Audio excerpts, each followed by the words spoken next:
Hey everyone, welcome back to our channel. Here's how to set up a coming soon page in Shopify under a minute. First of all, log into your Shopify admin dashboard. From the left sidebar, click on Online Store, then choose Preferences. Scroll down to Password Protection. Check the box that says Enable Password.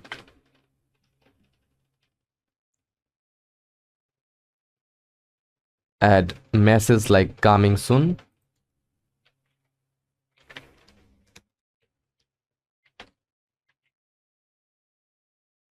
Like that, and click Save.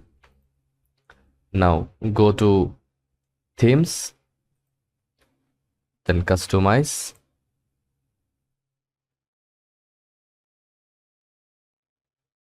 Select the password page from the top down and edit the design, then add logo, text or event countdown.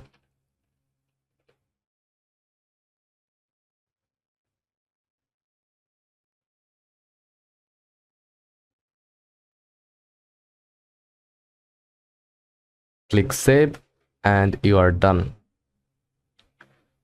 Visitors will see your coming soon page until you launch. Like and follow for more. Thanks for watching.